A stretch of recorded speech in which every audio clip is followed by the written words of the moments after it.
Mrs Oberoi के 4 बेटे वरुण, सिद्धार्थ, देव और अखिल थे। वो चारों अलग अलग मल्टीनेशनल कंपनी में मैनेजर की पोस्ट पर थे। मिसेस ओब्रॉय ने नौकरानी के काम के लिए किसी को बुलाया था।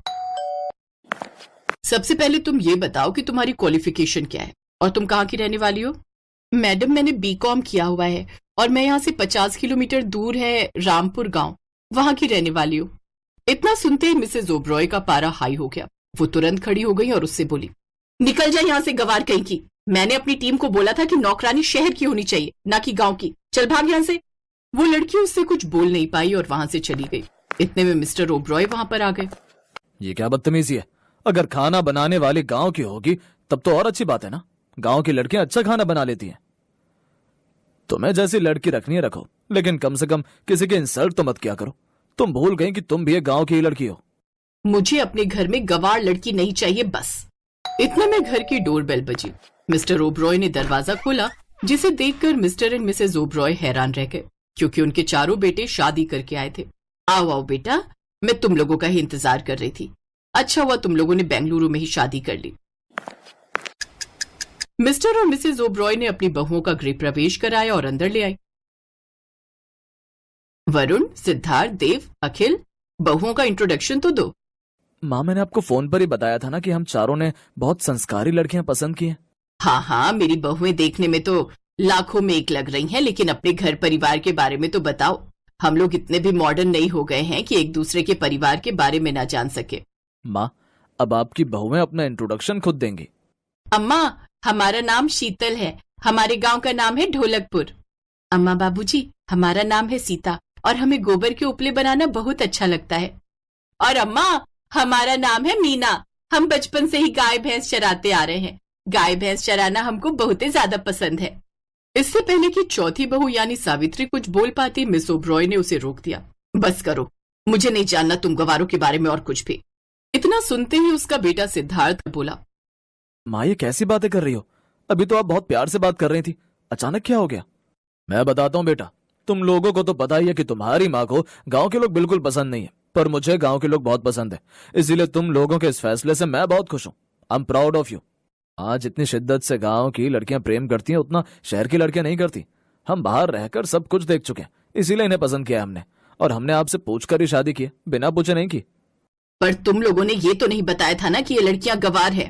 क्या गवार गवार लगा रखा है तुमने? ये लड़कियां पढ़ी लिखी संस्कारी हैं। तुम क्या चाहती हो कि हमारे बेटे इन्हें तलाक दे दे और हमारी समाज में बदनामी हो? गुस्से में उसकी माँ अपने कमरे में चली गई। अगले दिन मिस ओब्रॉय की एक सहेली और पड़ोसी रानी उनके घर आई, जो कि बहुत परेशान लग रही थी। मेरी तो जिंदगी नरक हो गई।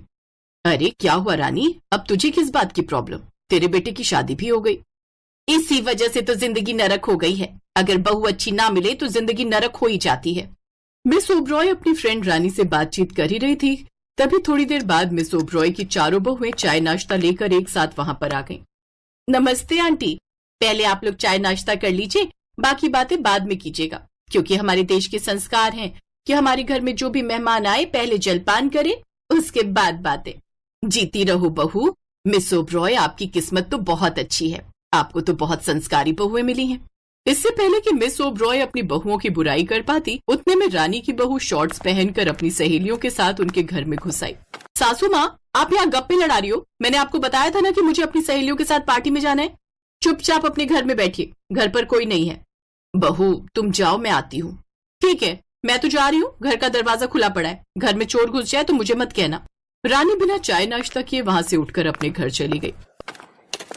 देखा तुमने, रानी की बहू गवार नहीं है, वो शहर की है, पर वो कितना रिस्पेक्ट देती है अपने घर वालों को, वो तुमने देख ही लिया। पिताजी, बहू चाहे शहर की हो या गांव की, कौनो फर्क नहीं पड़ता है। कभी कभी गांव की बहू में भी बदतमीज निकल जाती है, तो कभी कभी शहर की बहू में भी बदतमीज निकल जाती है। मिसेस ओब्रॉय मुंह बनाकर अपने कमरे में चली गई। शाम के वक्त चारों बहुएं बालकनी में खड़ी होकर बाहर का नजारा देख रही थी। बहनों, देखो ना कितनी ऊंची ऊंची बिल्डिंग बनी हुई है, पर बाहर कोई नहीं दिखाई दे रहा। शहर में सब लोग घर के अंदर ही रहते हैं, खुले आसमान के नीचे कोई नहीं दिखाई देता। दिखाई तो दे रहा है, वो देखो ना, सांड घूम रहा है बाहर। हाँ, शहरों में जानवर आजाद घूमते हैं और इंसान घरों में जेल की तरह बंद रहता है। तभी उन चारों की नजर रानी की बहू पर गई। उसकी सहेलियां उसे छोड़कर चली गई। वो नशे में लग रही थी तभी एक सांड ने उसे दौड़ा दिया। ये चारों बहुएं भागकर नीचे गई। सीता बीच में आ गई और सांड के माथे पर प्यार से हाथ रखा और वो सांड वहां से चला गया। थैंक यू सो मच, आपने मेरी जान बचा ली, वरना ये सांड उठाकर अभी मुझे पटक देता। इतने में वहां पर चिंकी की सास रानी और मिसेज ओबरॉय भी आ गई। जुग जुग जियो बहू, लेकिन मुझे एक बात समझ में नहीं आ रही। बीच में तू आ गई लेकिन तुम चारों को सांड ने कुछ नहीं किया। माँ जी, हम चारों लोग जानवरों के साथ ही पले बढ़े हैं। हमें अच्छी तरह से पता है कि जानवरों का मूड कब खराब होता है और उनका मूड कैसे सही किया जा सकता है। बस प्रेम से हाथ रखो बिना डरे और वो चले जाते हैं। खैर, धीरे धीरे सभी मोहल्ले वाले बाहर आ गए। सभी ने उन चारों बहुओं की खूब तारीफ की।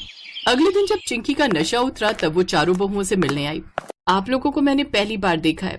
आंटी ने अपने चारों बेटों की शादी में मुझे बुलाया ही नहीं था। अब उन 4 गवार बहुओं की दोस्ती चिंकी के साथ हो गई। एक हफ्ते के अंदर ही चिंकी का बिहेवियर पूरी तरह से बदल गया। अब उसने दारू पीना बंद कर दिया और एक संस्कारी लड़की बन गई। एक रोज रानी मिसेज ओबरॉय से मिलने आई। मिसेज ओबरॉय, मैं आपकी बहुओं को धन्यवाद करने आई हूँ। जिसे मैं और मेरा बेटा नहीं सुधार पाया, उस लड़की को तेरी बहुओं ने सुधार दिया। ये देखकर मिसेज ओबरॉय को अपनी गलती का एहसास अब धीरे धीरे होने लगा था। बहू, मुझे माफ कर देना। मैं भी बचपन में गांव में ही रही हूँ, पर मेरे आसपास की जितनी लड़कियां थी सब बदतमीज थी। इसीलिए मेरे अंदर ये बैठ गया था कि गांव की लड़कियां अच्छी हो ही नहीं सकती। पर तुम दोनों ने मेरे विचार बदल दिए। यहाँ तक कि रानी की बहू को भी तुमने बदल दिया, जिसे बदलना बिल्कुल नामुमकिन था। आप गलत बोल रही हैं माँ जी। हर इंसान अंदर से अच्छा ही होता है। भगवान किसी को बुरा बनाकर पैदा नहीं करता, लेकिन आसपास की सोसाइटी से इंस्पायर होकर वो भी वैसे ही ढलना चाहता है, इसीलिए वो बर्बाद हो जाता है। इस समाज ने चिंकी के अंदर जो भर दिया था, हमने बस उसे निकाल दिया और एक अच्छी चिंकी बाहर आ गई। सोसाइटी के सेक्रेटरी ने शाम को एक फंक्शन रखा है जिसमें हमारी बहुओं को सम्मानित किया जाएगा।